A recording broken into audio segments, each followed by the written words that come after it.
जी दोस्तों, welcome again. मेरा नाम है बहरोज़ और आज की वीडियो एक रिकॉर्डेड पॉडकास्ट है विद अली मर्चेंट, जो कि फाइनेंशियल मार्केट्स के एक्सपर्ट हैं। उनकी एक्सपर्टीज़ हैं in treasury, in capital markets, in trading, in fintech and name it. इन सब एक्सपर्टीज़ की वजह से उन्होंने अपनी सारी या मोस्ट ऑफ हिज वेल्थ बनाई है through smart trading.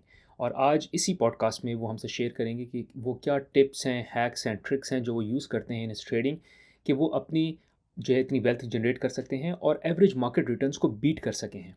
Average market returns earn करना तो रिलेटिवली फिर आसान होता है, पर उसको बीट करना is close to impossible and Ali Merchant has been able to do so. So वो सारी चीज़ें हमसे शेयर करेंगे और हमको सिखाएंगे इस पर्टिकुलर पॉडकास्ट में। अब आगे जाने से पहले आपसे एक स्पेशल रिक्वेस्ट है कि अगर आपको इस पॉडकास्ट से थोड़ी भी वैल्यू मिले तो प्लीज़ लाइक का बटन ज़रूर दबाएं। सो होता है, मैं मोटिवेटेड रहता हूँ और इस चैनल पे कंटेंट की क्वालिटी और कंटेंट की जो क्वांटिटी है वो बेहतर से बेहतर कर सकता हूँ। दूसरा विच इज़ मोर इम्पॉर्टेंट कि सब्सक्राइब का बटन ज़रूर दबाएं। इस चैनल पे मैं और मेरी वाइफ बतूल कंटेंट पेश करते हैं, पब्लिश करते हैं with regards to how you can move to North America, कैसे नॉर्थ अमेरिका में सेटल हुआ जाता है और यहाँ कैसे एक सक्सेसफुल लाइफ गुजारी जाती है, जिसका बहुत बड़ा एलिमेंट पर्सनल फाइनेंसेस है, वेल्थ बिल्डिंग है, जिसका की पार्ट या एक मेजर पार्ट जो है वो इन्वेस्टिंग है, जो कि हमको अली मर्चेंट सिखाएंगे इस पॉडकास्ट में कि किस तरह से ऐसी इन्वेस्टिंग की जा सकती है कि आप एवरेज मार्केट रिटर्न्स को बीट कर सकें। Now without further wait, let's get rolling into the podcast. जी Ali, thank you for joining. जैसा कि मैंने अपने इंट्रोडक्शन में भी बताया कि आप जो हैं वो एक्सपर्ट हैं फाइनेंशियल मार्केट्स पे, तो आपको मैंने आज बुलाया इसलिए है कि आप हमारे व्यूअर्स से ये शेयर करें कि किस तरह से हम सुपीरियर रिटर्न्स अर्न कर सकते हैं फ्रॉम स्टॉक मार्केट। क्योंकि एवरेज रिटर्न अर्न करना जो है उसका एक सिंपल फार्मूला जो मैं लोगों को अमूमन प्रीच करता हूँ वो ये है कि बाय द S&P 500 और keep buying it on dollar cost average, hold on it for as long as possible, and you will be able to earn average market returns, जो कि historically have been somewhere around in the range of 10%, which is not bad. However, every now and then there is this thought that comes in my mind as well, that how can I earn superior returns, इसको बेहतर और कैसे किया जा सकता है। तो उस सिलसिले में आपसे जो है वो we want to have a discussion because we want to learn from you कि आपकी जो एक्सपर्टीज़ हैं, कि आप हमको बताएं कि किस तरह से आप जो हैं वो अपने पोर्टफोलियो में यू ड्राइव सुपीरियर रिटर्न्स। बल्कि अच्छा होगा अगर आप हमको ये भी बताएं कि आपके रिटर्न्स कैसे रहे हैं previous in recent history, for us to gauge as well कि आपकी जो इन्वेस्टमेंट रिटर्न्स हैं हाउ हैव दे परफॉर्म्ड, और आप जो हैं वो किस तरह से एवरेज मार्केट रिटर्न्स को बीट करते हैं। पर उसमें जाने से पहले एक अच्छा चीज़ ये होगी कि if you can introduce yourself, और फिर उसके बाद जो है if you can go into sharing with us जो आपकी टिप्स हैं, ट्रिक्स और हैक्स हैं। But over to you for your introduction. Thank you very much Behroz for मुझे जो है इस प्रोग्राम में बुलाने के लिए। बाय नेम आपको पता ही है कि अली मर्चेंट डेजिनेशन जो है मैंने CMT डेजिनेशन मैंने की हुई है। That was basically in 2002। Financial market से मेरा ताल्लुक़ जो है वो तकरीबन जो है 30 साल से ऊपर हो चुका है। मैंने अपनी पहली ट्रेड जो है वो 1990 में की थी। That was in the stock market. And उसके बाद जो है by the grace of God I been lucky कि I started in the stock market. Then I got मुझे फिर अपॉर्चुनिटी मिली डाउ जोन्स के साथ। डाउ जोन्स के साथ मैंने काम किया in the financial information product, और वो मेरा करियर का जो टर्निंग पॉइंट था। वहाँ पे जो है वो जो मैंने सीखा वो ये था कि जी international market, inter market relationship क्या है। उसके बाद जो है by the grace of God again मुझे एक अपॉर्चुनिटी मिली ABN AMRO बैंक ट्रेजरी में। सो ABN AMRO बैंक की ट्रेजरी में मैंने 5 साल काम किया। तो मुझे समझ में आया कि how the markets are inter related between interest rate market, bond market, FX market and commodities and the indices and all. So ये सारी मार्केट इंटरलिंक्ड है। उसके बाद जो I move to Canada, work मैंने काम किया as a portfolio manager in the on the Bay Street for about good a year and a half. Luckily got another opportunity with Thomson Reuters, so I had a good, मेरा बहुत अच्छा एक career रहा है Thomson Reuters के साथ। Thomson Reuters Refinitiv for about 12 years, and since 2021 I am into investments, looking after मैं अपने पैसे खुद मैनेज कर रहा हूँ। इससे पहले जो था मैं फाइनेंशियल एडवाइजर्स के थ्रू करता था, और जो रिटर्न्स मुझे मिले थे वो बेसिकली एवरेज रिटर्न्स थे। और जो है वो रिटर्न्स को एनहेंस करने के लिए then I decided let me take this challenge. मैंने खुद ने ये चैलेंज अपने उसके लिए ले लिया। अच्छा, उसके इस दौरान जो है अच्छा, being CMT, CMT is like CFA, Certified Financial Analyst. CMT charter holder is like somebody PhD in quantitative behavioral sciences and technical analysis. Now technical analysis जब आप बात करते हैं तो लोग जो है वो चार्ट्स की बात करते हैं, which is true, right? You look at, आप जो है historical data पे जो है you try and forecast what future has it. But when it comes to behavioral and quantitative analysis, it changes the entire subject. ये पूरा subject change हो जाता है. So that's the start. Again, I mean, so अब तक तो है जो पूरा ये सफ़र जो है अपनी इन्वेस्टमेंट को मैनेज करने का, उस दौरान जो है विद इन्वेस्टमेंट मैनेज करने में, चूँकि जब मैं ABN AMRO बैंक के साथ था तो आई वॉज प्रोप्राइटरी ट्रेडर। तो जो है मैं अपने ही अकाउंट पे डे ट्रेडिंग भी करता हूँ उसके। अच्छा, दूसरा ये कि नॉर्थ अमेरिकन मार्केट में इंफॉर्मेशन इतनी ट्रांसपेरेंट है, आपको ये पता होना चाहिए कि इंफॉर्मेशन मिलेगी कहाँ से। अच्छा, इमर्जिंग मार्केट्स में जो है इंफॉर्मेशन जो है ना, इंफॉर्मेशन का बेस इज़ बेस्ड ऑन आपके ब्रोकर क्या इंफॉर्मेशन आपको देता है, और आपके पास रिसर्च कहाँ तक आप मतलब आपके पास कहाँ से रिसर्च आती। With north American market and even like G7 markets, information base and specially for the US market, information and AI is the turning point. Data को जिस तरह AI ने टर्निंग पॉइंट किया है, लाइक अगर जो थीम जो रही है, आई मीन जनरली जो थीम रही है पहले वो ये थे कि जी यू पुट योर, आप जो है अपने पैसे S&P में डाल दें। S&P का जो जनरल जो है पिछले साल तक जो रिटर्न था 20 से 25 साल का, दैट वाज 8 to 9%। पिछले साल 2023 में इट वाज अबाउट 20+, और इस मरतबा अब तक जो है 30+ है। Now definitely that is based on certain stocks. तो अगर S&P 500 को अगर आप देखें तो S&P 500 जो है उसमें हर स्टॉक नहीं मूव है, सर्टेन स्टॉक्स मूव है। अच्छा, अपने रिटर्न को बढ़ाने के लिए you have to keep yourself, research करना है, इन्फॉर्म। आपको जो है अपने आप को मतलब आप रिसर्च करें, आप देखें कौन सा सेक्टर, लाइक अगर जो है आप अगर किसी बच्चे से भी पूछें स्कूल गोइंग, वो भी अब कहेगा कि जी AI and semiconductor, right? And I believe you agree with me. अच्छा, देयर वाज अ टाइम, एक वक्त था जिसमें फाइनेंशियल्स एंड इंडस्ट्रियल था।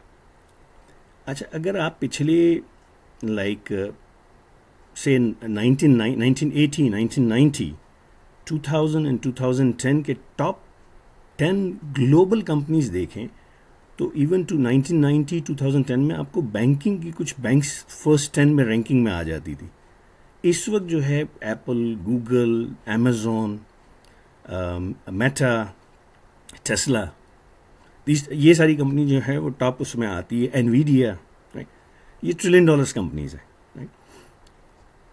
दूसरी जो इम्पोर्टेंट चीज़ ये है कि आपकी अपनी इन्वेस्टमेंट में quantitative analysis is one of the मेरा जो है की है, बिहेवियरल साइंसेस, टेक्निकल एनालिसिस। दूसरा है ऑर्डर फ्लो। ऑर्डर किस तरफ, मतलब ये कि मनी फ्लो, ऑर्डर फ्लो किस तरफ जा रहा है। तीसरी चीज़ ये है कि यू हैव टू अंडरस्टैंड, पहले ये होता था आज से 10, 15, 20 साल पहले कि आप जो है स्टॉक मार्केट जो है वो स्टॉक प्राइस जो था ना, जो अंडरलाइंग स्टॉक प्राइस जो है वो ड्राइव करता था, वो जो है आपके ड्राइव करता था डेरिवेटिव्स मार्केट को। डेरिवेटिव्स मीन्स ऑप्शंस की मार्केट को, stock options, option on stock, option on indices. अब जो है इट्स अ रिवर्स फिनोमेना, अब जो है वो रिवर्स हो गया।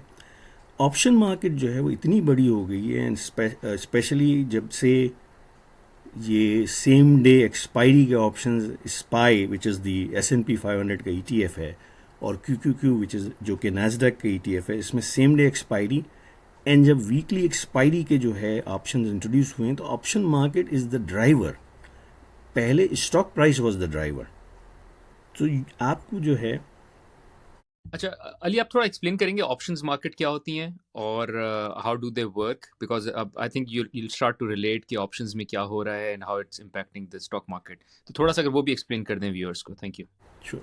ऑप्शन जो है वो ये होता है कि सपोज कि जी मैं स्टॉक, देखें, ऑप्शन इज, इसको आप इस तरह ले लें कि अगर मैं स्टॉक नहीं खरीदना चाह रहा, लाइक सपोज टेस्ला, टेस्ला जो है कल की जो फ्राइडे की क्लोजिंग है $395 का है। अब मेरा व्यू है एक मार्केट पे है, आई मीन ऑप्शन के लिए आपका एक मार्केट पे व्यू होना चाहिए, मतलब आपको ये डायरेक्शन पता होना चाहिए। अगेन, आपका डायरेक्शन सही होगा गलत होगा वो तो टाइम प्रूव करेगा। मैं समझता हूँ, जस्ट जस्ट एक एग्जाम्पल के तौर पे, कि टेस्ला जो है वो $450 हो जाएगा, लाइक। अब उसकी की मेरे वो हैं, जैसे कि मैं देख रहा हूँ, एक चीज़ तो ये कि अगेन फ्लोज, दूसरी चीज़ ये कि बिहेवियरल साइंसेस, क्योंकि बिहेवियरल साइंसेस में अगर आप देखें कि जी 6 नवंबर के बाद जो वॉलेटिलिटी एंड क्या कहते हैं, एक पॉजिटिविटी जो आई है इन्वेस्टर के जहन में, वो आई है कि जी the upcoming government, Trump government, कि उसमें जो है वो दे विल बी बहुत ज़्यादा जो है टेक्नोलॉजी की तरफ जो है, जो कि इन्होंने अभी जो बनाया है डिपार्टमेंट ऑफ गवर्नमेंट एफिशिएंसी, वो भी टेक्नोलॉजी ड्रिवन होगा, राइट। सो एक समझ लें कि एक समझ लें कि एक इसको इसकी इस तरह कह लें कि एक इन्वेस्टर्स आर जो है बहुत पॉजिटिव है मार्केट के बारे में। अच्छा, टेस्ला एज ए कंपनी, बहुत सारे लोग इसकी जो क्लासिफिकेशन है एज ए ऑटोमोबाइल में करते हैं। एक्चुअली टेस्ला ऑटोमोबाइल कंपनी है, but AI driven automobile company है। अब मैं समझता हूँ, let's coming back to the point option, मैं समझता हूँ कि अगले 6 महीने में टेस्ला का प्राइस $450 होगा। नाउ मैं उस पर अगर सपोज करें कि without what ever my finances is, मैं उस पर जो है 1000 शेयर लेने जाता हूँ, तो आई नीड 400 ऑलमोस्ट $395,000, $3,95,000 मुझे चाहिए। How can I leverage this? मैं ऑप्शन के through paying a certain premium, I can actually, मैं जो है वो उस पर 1000 शेयर्स का एक्सपोजर ले सकता हूँ। लाइक जैसे कि मैंने जो है जून की उसकी जो है एक्सपायरी की 450 की कॉल बाई कर ली, सपोज कर लें कि उसका प्राइस जो है इस वक्त $60 है या $10। So $10 times 10, one contract option का जो होता है that is equal to 100 shares, और मैं लेना चाह रहा हूँ हज़ार शेयर का एक्सपोजर, उसमें जो है मैं 10 कॉन्ट्रैक्ट बाई कर लूँगा। तो मैं कितना लग दे रहा हूँ, मैं इस वक्त $10,000 या $12,000, again for the sake of example मैं कह रहा हूँ कि जी मिसाल करने के जी $10, उस $10 में 6 महीने तक मेरे पास टेस्ला का एक्सपोजर है। अब चूंकि मैंने उस पर बुलिश कॉल बाई की हुई है, तो मेरा जो है वो राइट है, ऑब्लिगेशन नहीं। अगर मेरी फेवर में हुआ तो मैं एक्सरसाइज कर सकता हूँ ऑप्शन को, और अगर over a period of time 3 महीने 6 महीने में अगर जो है टेस्ला का प्राइस 450 या 450 पहुँच गया तो मैं इन द मनी आ जाऊँगा। सो दैट्स द वे आप जो है वो छोटी सी अमाउंट से लेवरेज करके एक्सपोजर लेते हैं। अच्छा, इसी तरह फंड मैनेजर्स क्या करते हैं, फंड मैनेजर्स जो है वो लिक्विडिटी प्रोवाइड करते हैं मार्केट में, अगर लिक्विडिटी प्रोवाइड करते हैं तो वो जो है हेज करते हैं। तो ऑप्शन में हेजिंग हो रही होती है, लेवरेजिंग हो रही होती है और स्पेकुलेशन हो रही होती है। सो आप जो है कम पैसों से ज़्यादा एक्सपोजर ले सकते हैं, आपको डायरेक्शन पता होना चाहिए मार्केट का। और अच्छा, जो एक है, सवाल इसमें मेरा ये है कि अगर तो लेट्स से उसकी प्राइस वही रहती है, सो लेट्स से आज 350 है, आज से साल बाद जो है तब भी 350 होती है, तो मुझे टोटल कॉस्ट क्या पड़ेगी वो ऑप्शन रखने की इन इन योर एग्जांपल? अच्छा, अब जो है अगर प्रीमियम $10 है और सपोज करें कि प्रीमियम नहीं, सॉरी, जो अंडरलाइंग जो स्टॉक है वो 350 रहता है, अगर वो नहीं मूव करता तो जैसे जैसे ऑप्शन की मिसाल आप ये समझ लें कि कार इंश्योरेंस हम लेते हैं, हम इंश्योरेंस लेते हैं, राइट। इंश्योरेंस जब हम लेते हैं तो जो है सपोज करें कि जो इंश्योरेंस इज़ बेसिक, एक तरह से हम जो है एक हेज कर रहे हैं अगेंस्ट एनी एडवर्स पॉसिबिलिटी। अच्छा, ऑप्शन में हेजिंग भी हो रही है और स्पेकुलेशन भी हो रहा है। इंश्योरेंस में ये होता है कि जी अगर सपोज करें कि 3 महीने बाद अगर आप अपना इंश्योरेंस एजेंसी चेंज करने जाएंगे तो आपको जो है वो प्रोरेटा बेसिस पे पैसे नहीं मिलेंगे। सपोज करें मैंने $1200 की इंश्योरेंस ली, XYZ हेल्थ इंश्योरेंस ली, XYZ इंश्योरेंस ली या कार इंश्योरेंस ली। 3 महीने बाद मैं जाता हूँ, मैं कहता हूँ यार मैं इस इंश्योरेंस एजेंट इस कंपनी के साथ जो है नहीं, मैं कंपनी चेंज कर रहा हूँ। तो 3 महीने बाद मुझे जो है वो जो मैंने पैसे पे किए हैं वो तो $100 पर मंथ के हिसाब से पे किए हैं, बट जब मुझे रिटर्न मिलेगा जो वापस देंगे तो वो उसमें admin cost and the other cost सारा माइनस करके वो मुझे देंगे, right. Same thing with option. Option के साथ भी यही है कि सपोज करें कि मार्केट बिल्कुल नहीं मूव हुई, तो ऑप्शन में आप 3 चीज़ें बाई कर, एक तो आपका व्यू है कि मार्केट ऊपर जाएगी, तो उसका जो है जब मैं 6 महीने दे रहा हूँ तो मैं 6 महीने का टाइम का प्रीमियम दे रहा हूँ और एक प्राइस का प्रीमियम दे रहा हूँ। तो जितना हायर प्राइस, जितना हायर टाइम, उतना हायर प्रीमियम। इन केस के मार्केट नहीं मूव हुई तो मेरा मैक्सिमम लॉस जो है, जो कि से कि बिल्कुल मार्केट बिल्कुल मूव नहीं हुई और मैंने ऑप्शन की एक्सपायरी तक में बैठा रहा, तो मेरा लॉस है $10,000, या जो मैंने $10 पर कॉन्ट्रैक्ट पे किए। अगर मैंने 10 कॉन्ट्रैक्ट्स लिए हैं तो 10,000, और अगर मैंने एक कॉन्ट्रैक्ट लिया तो $1,000। तो करेक्ट। वो जाएगी। ये मैं और एक्सटेंड कर सकता हूँ, लाइक से साल में मूव नहीं की और मैं कह रहा हूँ यार इसको मैं पकड़े रखता हूँ 10,000, तो मैं let's like I continue the और let's say the market comes down and I don't want to execute on that price, तो मैं एक और साल तक के लिए इसको होल्ड कर सकता हूँ उसी को, या नहीं मुझे अब उसको क्लोज करना है बिकॉज वो डेडलाइन आ गई है? नहीं, उसमें ये कि ऑप्शन रोल ओवर अप कर सकते हैं, राइट। बट उस वक्त आपको ये देखना होता है कि अगर आप ऑप्शन रोल ओवर करें तो आपके लिए बेनिफिशियल है या आप नया ऑप्शन बाई कर लें, राइट। आप सपोज करें कि जी $350 प्राइस रह गई, कांस्टेंट है, राइट। 2 महीने गुजर गए, 2 महीने गुजर गए तो मेरा 2 महीने का टाइम पीरियड भी तो गुजर गया, तो जो टाइम वैल्यू जो ऑप्शन की थी ना वो 2 महीने से कम हो गई है। अच्छा, ऑप्शन जो है वो टाइम डिकेइंग प्रोडक्ट है, तो टाइम जो है जितना ज़्यादा अरसे के लिए आप ऑप्शन बाई करोगे उतना ज़्यादा आप प्रीमियम पे करोगे, और उसका टाइम डिके जो है वो इमीडिएटली हिट नहीं करेगा, जैसे जैसे ऑप्शन की एक्सपायरी के क्लोज हो जाएगा तब वो हिट करेगा आपको। तो टाइम वैल्यू उसमें रहेगी, प्राइस वैल्यू निकल जाएगी इसलिए कि प्राइस नहीं मूव हुई, राइट। सो सपोज इस एग्जाम्पल में आप चाहें 350 ले लेंगे, 350 की प्राइस थी तो आपने जो है 400 की कॉल ली, अब प्राइस नहीं मूव हुई तो प्राइस वैल्यू उसकी कम हो जाएगी, राइट। टाइम वैल्यू उसमें रहेगी। अच्छा, आप जब टाइम वैल्यू कहते हैं तो इसका मतलब अपॉर्चुनिटी कॉस्ट है कि मैंने जो है वो मैं कहीं और वो पैसा लगा सकता था लेकिन मैंने यहाँ फंसाए रखा और इस वजह से अब वो मैंने टाइम लूज कर दिया, तो अपॉर्चुनिटी कॉस्ट लूज कर दिया। Is this what you mean by time value? नहीं, क्योंकि ऑप्शन में ये होता है कि आप टाइम सेलेक्ट करते हैं कि जी मैं 6 महीने के लिए कॉल ले रहा हूँ, राइट। तो जैसे जैसे दिन कम होते हैं तो अब वो जो है वो डिक्रीमेंट शुरू हो जाता है कि आज अगर मैंने 1 दिसंबर को ली और 1 जनवरी को वैल्यूट करूँगा तो उसमें 5 महीने बाकी है उसकी एक्सपायरी में, तो उसके कॉन्ट्रैक्ट की जो जो आप ये कह लें कि जो टाइम लिमिट जो बाकी है ना वो कम होती जा रही है, ये है। तो वो टाइम जो है इस हिसाब से टाइम जो है दैट इज़ टाइम जो है आपके अगेंस्ट चल रहा होता है। इसकी मिसाल इसी तरह है कि जैसे कि मैं अभी इस वक्त जो है टेस्ला की गाड़ी लेने जाता हूँ, ब्रांड न्यू गाड़ी लेके निकलूँगा, जैसे मैंने इंजन स्टार्ट किया, बाहर निकाली, उसकी सर्टेन परसेंटेज प्राइस कम हो जाएगी, बिकॉज वो गाड़ी अब नई नहीं है, it's not from the showroom. ये गाड़ी अब जो है वो एक इसका ओनर है और उसने ओनर ने ले ली। Got it. अच्छा चलिए, let's come back to the जो आपका फ्लो था कि अब आप हाउ डू यू असेस के ऑप्शन से, क्योंकि मेरा एक पॉइंट ये कि हमने ये पढ़ा था एफिशिएंट मार्केट हाइपोथेसिस होता है कि सारी इन्फॉर्मेशन हर किसी को अवेलेबल है, तो आप कभी जो है वो कोई ऐसी इन्फॉर्मेशन पे बेस बेनिफिट ले नहीं सकते बिकॉज सारी मार्केट विल इवेंचुअली और will be there ahead of you. तो मेरी ये अंडरस्टैंडिंग थी। तो आप how how do you make use of options और to make that information very clear to you?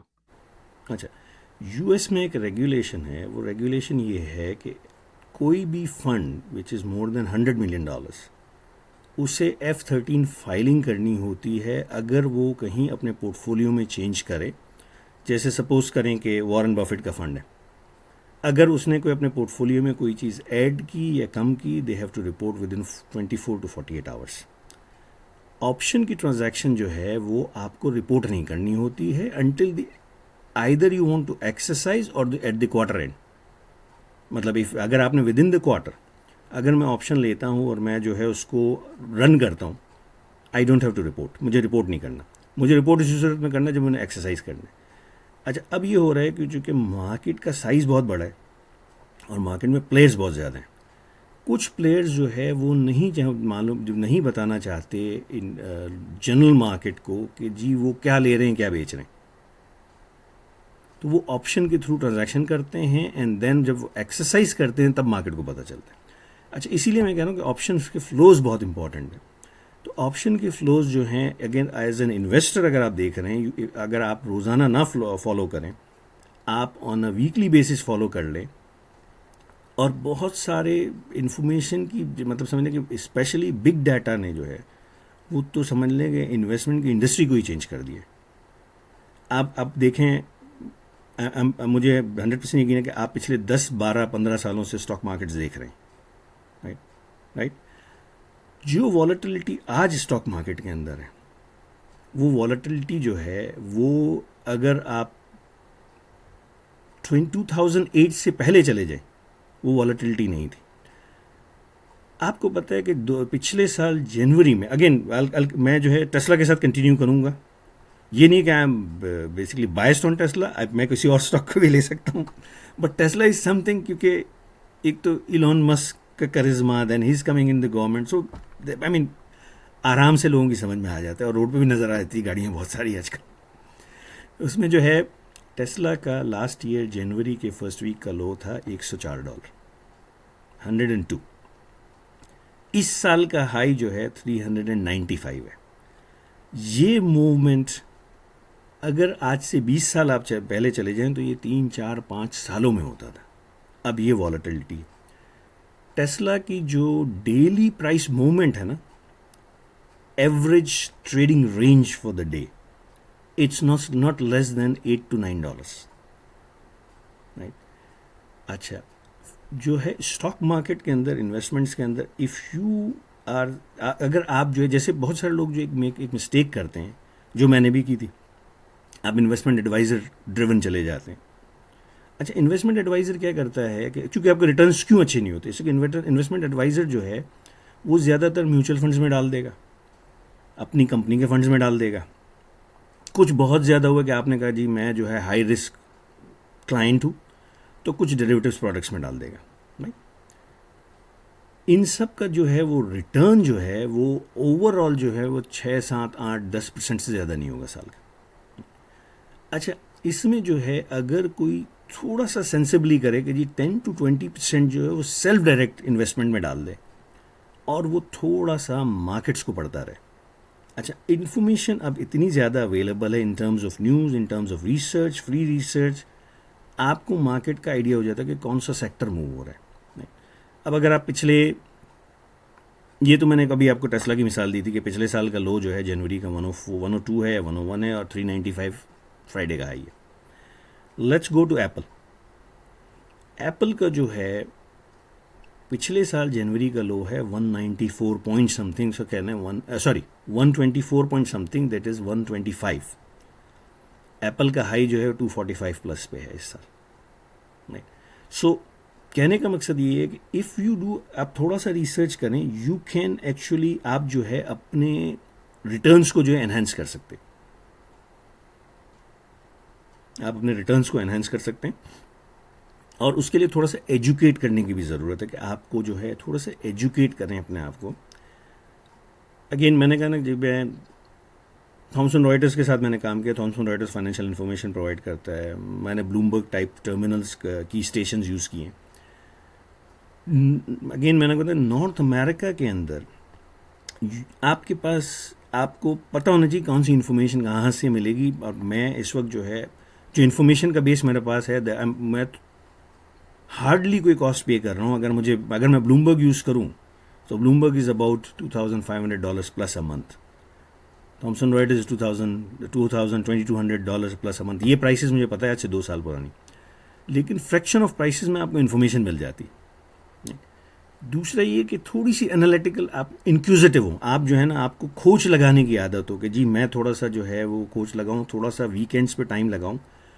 और जो है अच्छा, बहुत सारे लोग फिर देन 2 तरीके की लर्निंग्स होती है। एक होती है आप सेल्फ लर्निंग करते हैं, सेल्फ गाइडेड लर्निंग। एक होती है जो है कि आपको जो है मेंटोर गाइडेड लर्निंग।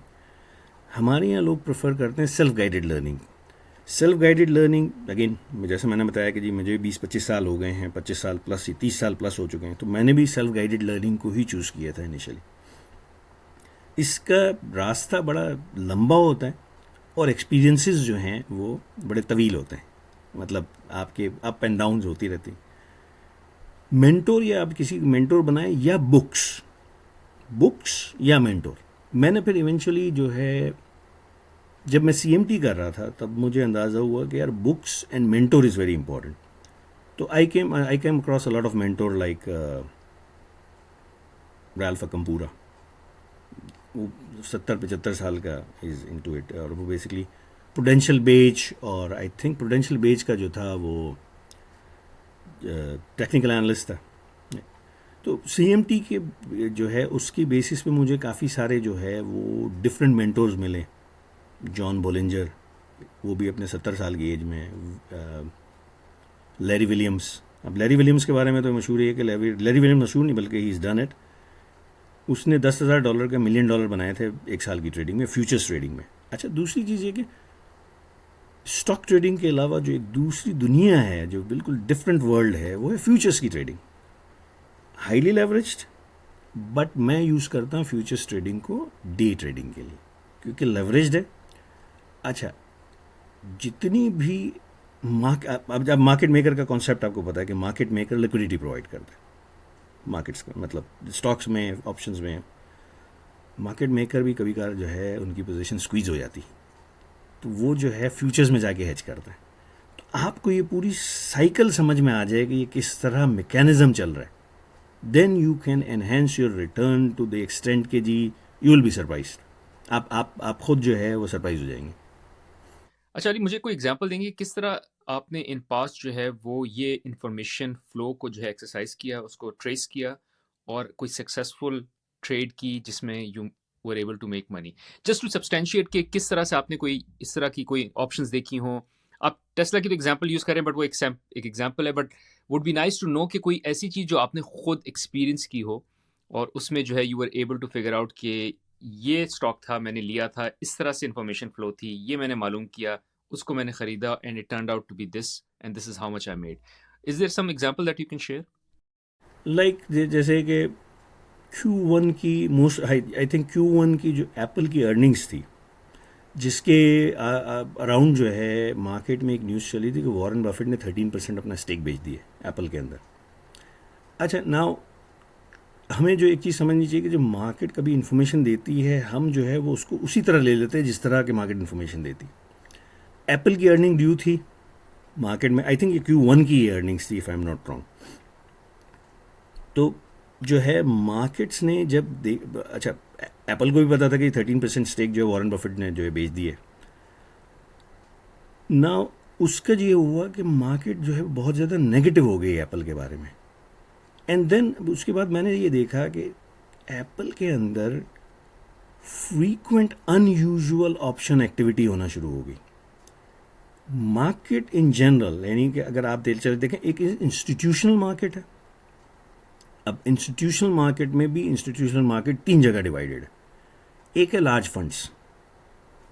अच्छा, इंस्टीट्यूशनल की प्रॉप ट्रेडिंग भी है, इंस्टीट्यूशनल मार्केट, इंस्टीट्यूशनल के अपने फंड्स हैं और लार्जर फंड्स भी हैं और फैमिली ऑफिसेज भी हैं। मैंने ये नोटिस किया कि रिटेल साइड जो था ना, वो वॉरेन बफेट की जो उस न्यूज़ को हमेशा हाईलाइट करता था, एंड देन मीडिया हाईलाइट करता था कि जी ये हो गया, वॉरेन बफेट ने 13% अपना स्टेक बेच दिया। अनयूजुअल ऑप्शन एक्टिविटी नज़र आ रही थी कि कोई जो है, कोई वेल जो है वो कंटिन्यूसली ऑप्शन मार्केट के अंदर एप्पल पे बुलिश है। एप्पल की अर्निंग से पहले एप्पल वॉज समवेयर अराउंड 180, 178 या 179 के करीब था, या अराउंड 180 था। आई हैड डिस्कशन, मेरी कुछ अपने ग्रुप में जो डिस्कशन हुई तो उन्होंने कहा कि जी एप्पल की अर्निंग्स पे क्या करना चाहिए। तो मैंने कहा एप्पल में पिछले एक हफ्ते से मैं अनयूजुअल कॉल्स देख रहा हूँ और कोई कंटिन्यूसली बाई कर रहा है, और वो भी 195, 200 की बाई कर रहा है, जबकि यहाँ 178 और 179 और पूरी मार्केट बेरिश है। Right, that's opportunity is. हमेशा देखें, जैसे हम सॉकर खेलते हैं ना, यूरोपियन सॉकर, उसमें जब आप पेनल्टी स्ट्रोक लगाते हैं तो आप गोलकीपर को दिखाते हैं कि मैं आपके सर पे बॉल फेंकूंगा, लेकिन आप फेंकते हैं लेफ्ट साइड पे, अब वो गोलकीपर जो उड़ जाता है ऊपर, राइट। तो वही चीज़ मार्केट्स में होती है। मार्केट इज़ ऑल अबाउट, इसको आप इस तरह कह लें कि आप इंटरप्रिटेशन मार्केट की कैसे करते हैं, मतलब मार्केट क्लूज देती, आप इंटरप्रिटेशन कैसे करते हैं। तो उसमें जो था कि जब जब एप्पल में मैंने अनयूजुअल एक्टिविटी देखी, मैंने कहा यार देखो 13% स्टेक बेच चुका है, एप्पल बाई बैक देगा। बोलता नहीं एप्पल ने बाई बैक नहीं देगा, मैंने बोला एप्पल 100% बाई बैक देगा, इसलिए कि उसका मेजर इन्वेस्टर 13% बेच चुका है, अर्निंग्स बहुत अच्छी आएगी और बाई बैक देगा। 178 या 179 की मार्केट में एप्पल की अर्निंग है, नेक्स्ट डे मॉर्निंग खुला ही 185, और 185 के बाद एप्पल ने 185 का जो लेवल है वो भी नहीं देखा है। मेरे ख्याल शायद इंट्राडे शायद 183 82 गया था, 247 पे खड़ा हुआ है। तो मार्केट जो है आपको क्लूज देती है। ठीक है, गॉट इट। सो एसेंशियली आप ये कह रहे हैं कि ऐसा नहीं है कि आपके पास कोई फाइनल इंफॉर्मेशन है, बट आप रिलाई करते हैं कि जो सुपीरियर इन्वेस्टर्स हैं, जिस तरह मार्केट मेकर्स हैं, उनके पास इंफॉर्मेशन है और आप उनके बिहेवियर को फॉलो करके अपना डिसीजन लेते हैं। सो ऐसा नहीं है कि आपको टिम कुक ने आके कुछ बता दिया, बट टिम कुक ने किसी, या टिम कुक से क्लोज जो उनकी बोर्ड में बैठते हैं, उनसे क्लोज हैं, उनसे उनसे रोज की मरा की बातें करते हैं, तो वो समझते हैं कि इस कंपनी का क्या होने वाला है, and then you follow those people who are close to the management. This is what I understood. Is this right understanding या नहीं? नहीं, एक्चुअली ये होता है कि इसमें जो है वो 3 पार्ट हैं। पहला पार्ट ये होता है कि जो मैं अपना पार्ट देख रहा होता हूँ कि जी मेरे एंड पे मैं जो क्वांटिटेटिव या बिहेवियरल साइंसेज या आप चार्ट्स कह लें, जो कि जिसको कि मैं कहता हूँ प्राइस एक्शन, मैं प्राइस एक्शन देखता हूँ, प्राइस एक्शन क्या कह रहे हैं। क्योंकि होता ये है कि आप कोई भी एनालिटिकल टेक्निक इस्तेमाल कर लें, एंड रिजल्ट क्या करते हैं, आप बाई करते हैं या सेल करते हैं, दैट्स इट। और बाई और सेल रिफ्लेक्शन कहाँ आता है, प्राइस के अंदर आता है। अगेन डिमांड एंड सप्लाई, ज़्यादा डिमांड है। अब ये होता है कि जब मार्केट में बहुत न्यूज़ नेगेटिव हो और सप्लाई बहुत हो और प्राइस ना गिरे और वॉल्यूम्स हाईएस्ट आपके निकल रहे हो, तो दैट इज़ फर्स्ट क्लू कि जो चीज़ है। अच्छा मैं इनको कहता हूँ मैं अपनी लैंग्वेज में कहता हूँ हाई प्रोबेबिलिटी सेटअप्स। तो मुझे एक हाई प्रोबेबिलिटी सेटअप्स आते हैं इस किस्म के, मेरे पास कोई 15-16 के करीब डिफरेंट मार्केट सिनेरियो में सेटअप्स हैं, मैं उनको चेक करता हूँ। Then I go to the flow side पे, मैं फ्लो साइड पे देखता हूँ कि फ्लो साइड पे क्या हो रहा है। थर्ड जो है मैं सेंटिमेंट्स देखता हूँ, मार्केट ओवरऑल सेंटिमेंट्स देखता हूँ। इन तीनों के जवाब अगर आ जाए पॉजिटिव, सो देन मैं जो है वो पॉजिटिव मार्केट साइड पे ट्रेड करता हूँ। इनके अगर किसी एक का जवाब बैलेंस सा आ गया तो हो सकता है कि उस स्टॉक को मैं फॉर दैट अर्निंग्स हो सकता है मैं ट्रेड ना करूँ। ठीक है, अच्छा अब मुझे बताएं, आपने तो एक अच्छी example the. Was there ever an example, I'm sure होगी, जहां you misread the clues and made a decision which didn't go in your favor, at least for the short term or even for the long term, और उससे क्या अब learning आई जैसे आपको? अच्छा जैसे ये कि अब आप जो है बहुत सी मरतबा, अगेन बिल्कुल आपने सही कहा कि जी आप जो है over a period of time सीखते हैं। इस मार्केट में 2 चीज़ें जो हैं ना वो बड़ी इंपॉर्टेंट है। एक तो ये कि हम आते हैं एकेडमिक बैकग्राउंड से और हम बड़े सक्सेसफुल करियर के साथ आ रहे होते हैं। तो सक्सेसफुल करियर में हम क्या करते हैं कि हम जो है वो कहते हैं कि यार जो भी मैं डिसीजन करूँगा वो सही होगा, और मैं उसमें जो है बेसिकली एकेडमिक साइड पे और मैनेजमेंट साइड पे और करियर साइड पे वी हैव टू, हम अपने आप को कहते हैं हमें हमेशा सही होना चाहिए। इस मार्केट में अगर आप इस थीम के साथ आए कि जी आपको हमेशा सही होना चाहिए, तो ये मार्केट बड़ा आपको जो है मुश्किल वक्त देगी। इस मार्केट में कोई भी 100% सही नहीं हो सकता except God. Again financial market में कोई मतलब 100% कोई नहीं प्रिडिक्ट कर सकता, सबकी हाई प्रोबेबिलिटी ट्रेड्स होती हैं। तो अभी जो रिसेंट मेरे साथ एग्जाम्पल हुआ था वो ये था कि टारगेट की अर्निंग्स पे सेटअप मेरा पॉजिटिव था। टारगेट्स के जो वेबसाइट विजिट्स जो थे ना, उसकी एक कंपनी थी जो उसकी वेबसाइट विजिट्स को ट्रैक कर रही थी, वो वॉलमार्ट से बहुत अच्छे थे।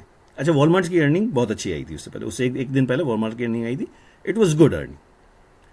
अच्छा, टारगेट की जो है एक्सपेक्टेशन जो है वो भी बहुत अच्छी थी, बट उसकी अर्निंग्स फॉर सम रीज़न बहुत ही वर्स्ट आई, एंड टारगेट जो है मैं ख्याल 20 या 25% नीचे खुल गया। So the thing is with हर चीज़ आपके फेवर में हो तब भी जो है अर्निंग्स जो है ना, event, earning is an event right, event आपके अगेंस्ट जा सकती। अच्छा, बहुत सी मरतबा आपने देखा होगा इकोनॉमिक डेटा में हम जो एक्सपेक्ट कर रहे होते हैं कि जी एम्प्लॉयमेंट नंबर जो है वो, जैसे कि अक्टूबर का जो एम्प्लॉयमेंट नंबर यूएस का था वो 12,000 जॉब्स थे, और अब जो आया है नवंबर का वो 220,000 के करीब जॉब्स आई हैं। सो कुछ चीज़ें ऑब्वियस होती, अब उस जॉब नंबर पे जो है वो दो मतलब पॉसिबिलिटी थी कि या तो अगला नंबर नवंबर का नेगेटिव आए, लेकिन ये कि लुकिंग एट द मार्केट, जिस तरह मार्केट चल रही थी, जिस तरह मार्केट में थोड़ी हायरिंग हो रही थी, पॉजिटिव नंबर की ज़्यादा एक्सपेक्टेशन थी। लेकिन बहुत सी मरतबा मार्केट की इवेंट सरप्राइज कर जाती है। अच्छा, उसमें ये होता है कि जी इन्वेस्टर्स को मेरी सजेशन ये होती है कि इवेंट रिस्क के आगे जो है ना बहुत सारे एनालिसिस काम नहीं करते, राइट।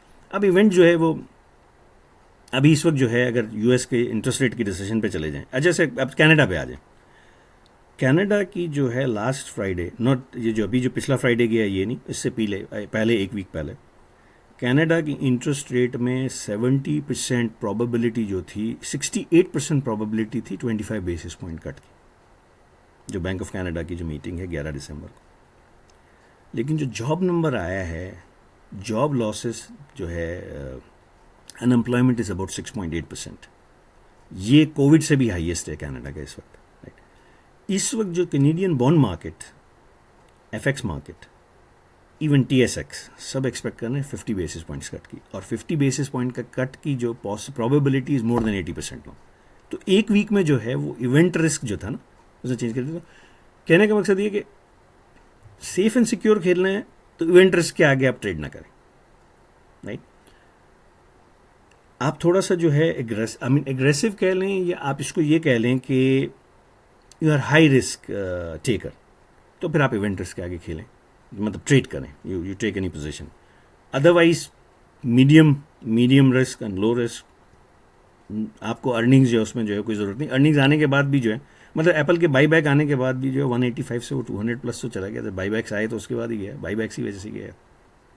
Correct, got it. अच्छा, वापस आ जाते हैं उस पर कि आपने कहा दो चीज़ें, एजुकेट करने पे आपने बात की, आपने बुक्स की और मेंटर्स की बात की, तो कोई बुक्स आप रेकमेंड करेंगे कि जो for anyone who is interested in teaching themselves, तो दे कैन स्टार्ट? देखें, बिहेवियरल साइंसेस के लिए जो है जो जो जो सबसे बेस्ट बुक है वो है technical analysis for futures and commodities bye John J Murphy, right. बहुत पुरानी बुक है, but it's one of the best book. मतलब जो पहली बुक मैंने अपनी ज़िंदगी में पढ़ी थी, मैंने इसके बारे में पढ़ा था। दूसरा जो है, लेट मी थिंक अबाउट कि कोई मतलब ये कि बेसिक भी हो, जो बेसिकली बेसिक आपका स्ट्रक्चर जो है वो, मतलब ये कि थिंकिंग प्रोसेस को जो है वो चेंज करे। इस वक्त मेरे जहन में तो ये बुक आ रही है, क्योंकि ये बेसिक भी है, it starts from very basics. That's okay. So अगर आपको बाद में इफ़ यू रिकॉल एनीथिंग, क्योंकि मैं करूँगा ये कि मैं डिस्क्रिप्शन ऑफ दिस वीडियो में आई लीव द लिंक्स, ताकि लोग अगर इंटरेस्टेड हैं, बट आइडिया ये कि अगर कोई बहुत बिगनर हो, जो कि मुझ जैसा इंडिविजुअल जो कि मार्केट में इन्वेस्ट करता है, बिल्कुल एवरेज मार्केट रिटर्न्स हैं, but they want to try there luck with superior returns, but उसमें लक से ज़्यादा थोड़ी सी अपने आप को एजुकेट करें, तो कहाँ से करें? अच्छा, दूसरा सवाल मेरा ये है कि ठीक है, मैंने अपने आप को एजुकेट कर लिया, बट हमने एप्पल की बात की, हमने टेस्ला की बात की, ये तो बहुत बड़ी वाइड दुनिया है, बहुत शेयर्स हैं। So where do I start from, या where do I focus? Because अगर तो मेरे पास, अगर S&P 500 ले लें, ये भी 500 कंपनीज हैं, इन्हीं 500 कंपनीज के अगर मैं technical analysis, behavioural analysis, order flow analysis करने लग जाऊँ, तो it will just blow my mind.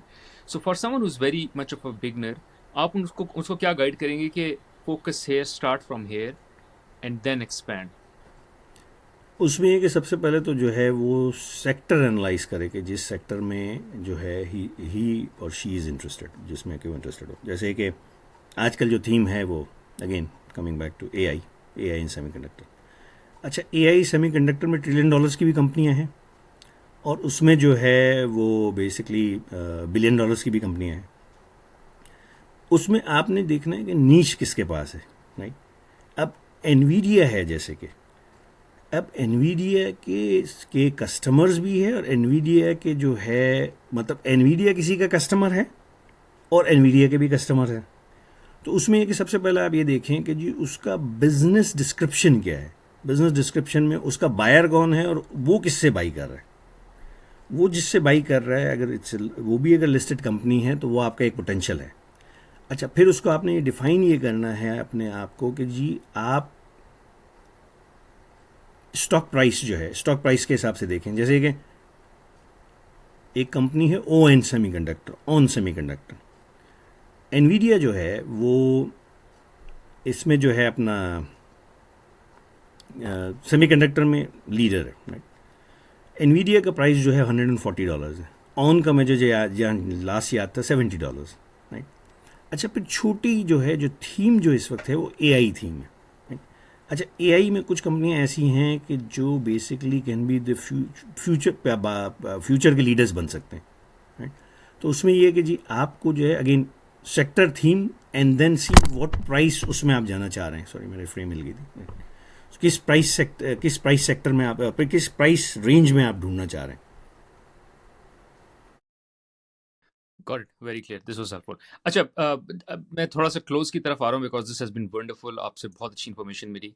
पर आपने वो 3 चीज़ें बात की थी, बिहेवियरल, टेक्निकल, ऑर्डर फ्लो, तो उसमें अगर कोई ऐसी चीज़ जो मिस हो गई हो, you want to expand more on, तो उस पे would love to hear more from you. Okay, the सबसे इम्पॉर्टेंट चीज़ जो है इन तीनों को आपने ब्लेंड करना है फंडामेंटल्स के साथ। फंडामेंटल्स जो होते हैं वो लॉन्गर टर्म पिक्चर बनाते हैं, राइट। जैसे अब अगर हम चले जाएं, पहले जो सबसे पहले आज से 2 साल पहले आया था चैट जीपीटी, राइट, 2022 के एंड के अंदर। उसके बाद जो है गूगल जेमिनाई भी आ गई है और जो है वो मल्टीपल प्रोडक्ट्स आ गई। फिर एआई से हम चले गए जनरेटिव एआई में, राइट। अब जो है वो रोबोट्स आना शुरू हो गए।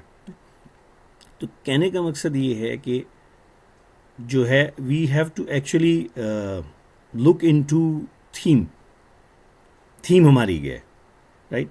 उसको आप फॉलो करें एंड देन क्या सेक्टर्स जो हैं, आई मीन देखें, इफ़ आई गो, अच्छा, AI is a complete paradigm shift and transformation. ये इस तरह है कि जो इंडस्ट्रियल एरा आया था 1920s में, 20 एंड 2030s में, उसने जो है वो पूरी दुनिया को जो है पूरे शेप जिस तरह हम काम करते थे उसको जो है वो चेंज कर दिया। इसी तरह एआई जो है वो आगे जाके चीज़ों को चेंज कर देगी, राइट। अपॉर्चुनिटीज़ बहुत आएंगी। कुछ जो है अभी इस वक्त जो है आप इसको ये समझ लें कि कुछ जॉब रोल्स जो हैं वो ऑटोमेट हो जाएंगे, बट कुछ नई अपॉर्चुनिटीज़ क्रिएट होगी। की इम्पॉर्टेंट चीज़ ये है कि आपने हर वक्त इंक्यूजिटिव, आपने पढ़ना है, आपने समझना है। वो ज़माने अब चले गए हैं कि जिसमें आप अपनी रिसर्च नहीं करेंगे और किसी और को दे देंगे कि जी वो आपके बिहाफ पे रिसर्च कर ले। आपने खुद भी समझना है कि जी किस तरह आपने फर्दर आगे जाना है। लेकिन उसमें आपको जो है थोड़ा सा टाइम अपना निकालना पड़ेगा समझने के लिए, राइट। और फंडामेंटल्स पे जहाँ आके तो फंडामेंटल्स जो है वो अब कमिंग बैक अगेन, मैं जो है अब आपने सोच रहे होंगे कि यार ये बहुत ज़्यादा एआई पे ही बोल रहा है, लेकिन पिछले 2-3 सालों से चली एआई की थीम रही है, सेमीकंडक्टर एंड एआई, राइट। तो फंडामेंटल्स मेक्स जो है वो बिगर पिक्चर बनाते हैं। आपने फंडामेंटल्स देखने हैं। एक ज़माने में आज से 2022 के अंदर बहुत सारे लोग ये बिलीव करने के लिए तैयार नहीं थे कि फेड जो 2021 के एंड में बहुत सारे लोग, जबकि मार्केट पीक्स पे थी, बहुत सारे लोग ये तैयार नहीं थे कि जी फेड जो है रेट कम भी करेगा, बढ़ाएगा, सॉरी फॉर मी, और जो है वो इन्फ्लेशन जो है वो टारगेट बन जाएगा फेड का। फेड ने बहुत से एग्रेसिवली रेट, मतलब सारी सेंट्रल बैंक्स ने दुनिया में देखे बहुत एग्रेसिवली रेट्स बढ़ाए हैं। अच्छा, अब फिनोमेना चेंज हो रहा है। अब फिनोमेना ये है कि सारे के सारे ईजनिंग साइकिल में अब रेट्स कम हो रहे हैं। अच्छा, जब रेट्स कम होते हैं तो यू हैव टू कीप, आपको जो है उसमें रखना होता है कि जी कौन सी थीम नेक्स्ट होगी, कौन सी इंडस्ट्री नेक्स्ट होगी, वो फंडामेंटल्स बताते हैं। अच्छा, फिर यही इंडस्ट्री, इसका ट्रिकल डाउन इम्पैक्ट जो है एआई का मेडिकल साइंस पे आएगा, फार्मा पे आएगा, ऑलरेडी टेक्नोलॉजी पे आ ही रहा है। फिर ये कि रिटेल लेवल पे जाएगा। अब रेस्टोरेंट्स में जो है एक कंपनी है साउंड, SOUN, जो कि अब आजकल जो है लोग जो है वो उसको अब बाई कर रहे हैं। ये $5 पे थी, लोग नहीं बाई करते थे, $15 पे सब बाई कर रहे हैं। साउंड की जो टेक्नोलॉजी है वो ये है कि वो आप रेस्टोरेंट में जाते हैं, स्पेनिश इंग्लिश स्पीकिंग कंट्री में स्पेनिश को कैसे आप एंटरटेन करेंगे? उनके पास जो है वो एड्रेसिंग सिस्टम्स है कि जी स्पेनिश आया, उसने स्पेनिश में बोला, आगे जो काउंटर पे खड़ा उसको इंग्लिश में समझ में आया कि उसको क्या देना। ये सारी चीज़ें चेंज होगी। तो मेजर पैराडाइम शिफ्ट हो रहा है, मेजर फिनोमिनल शिफ्ट आ रहा है। तो आप हमें ये चीज़ अंदाज़ा समझनी है कि जी हम इसको किस तरह कोप करेंगे। तो fundamentals, longer term picture, behavioural sciences, technical analysis and flow for short term entries and understanding के क्या करना है। अच्छा, चूंकि मार्केट में वॉलेटिलिटी इतनी ज़्यादा है तो अगर आप 100% फंडामेंटल पे भी रिलाई करेंगे, ठीक है सेक्टर बहुत अच्छा है, बट इस मार्केट में जो खरीदेगा बेचने भी तो यहीं आएगा ना। तो ये तो नहीं हो जाएगा कि मैंने एनवीडिया जो है वो यूएस में ख़रीदा है और मैं जाके जो है वो कहीं और बेचूँ। न्यूयॉर्क अगर नेस्डैक पे खरीदा है, मैं नेस्डैक पे बेचूंगा, जहाँ लिस्टेड है वहाँ बेचूंगा, जिस जगह ख़रीदा है। तो सेलिंग्स भी आएगी। तो ये सारी चीज़ें जो है ना, मतलब समझ लें कि फंडामेंटल जो है वो लॉन्ग टर्म पिक्चर बनाती है। बिहेवियरल साइंसेस, टेक्निकल एनालिसिस और फ्लो जो है वो आपको शॉर्ट टर्म फ्लोज बताते हैं कि जी कहाँ पैसे मूव हो रहे हैं और कहाँ से पैसे निकल रहे हैं। Got it Ali, this was really wonderful. और अभी तो हमने मेरे ख्याल से बहुत सरफेस पे इसको टच किया है। सो आप जो हैं, अगर what I want to ask is if there is someone who wants to reach out to you, learn more about this, और अपने मेंटर की बात की and make you a mentor और learn from you, where can they reach out to you? देखें, एक तो ये कि मेरा ट्विटर पे हैंडल है @twtlearning.com, @twtlearning। तो ट्विटर पे जो है मुझे फॉलो कर सकते हैं, मैं एटलीस्ट 5-6 ट्वीट्स जो है वो ऐड करता हूँ। दूसरा ये कि मैं जो है TWT लर्निंग के ब्रांडिंग के अंदर जो है वो learning and markets financial market trainings provide करता हूँ। तो they can reach out to me on my cell phone number. अभी इस वक्त मेरी वेबसाइट अंडर कंस्ट्रक्शन है, इट्स www.twtlearning.com। और मेरा सेल फोन नंबर है 647-955-6837। So let me repeat, my cell phone is Canadian cell phone, 647-955-6837। WhatsApp, text message and call. And my commitment ये है कि जी I'll get back to you within 48 hours. Got it. Thank you. No, मैं ये सारे details, आपकी links, handles जो हैं वो छोड़ दूंगा डिस्क्रिप्शन में भी, Sure. so if someone wants to reach Sure. out to you and Sure. learn from you, they can reach out to you. But Ali, Sure. thank you. This was wonderful. और हम आपको फिर ज़रूर बुलाएंगे and we'll talk more Anytime, sir. about this in more detail. Thank you. Thanks a lot. Thank you very much, Barros. Thank you very much. Thank you. Thanks for your time.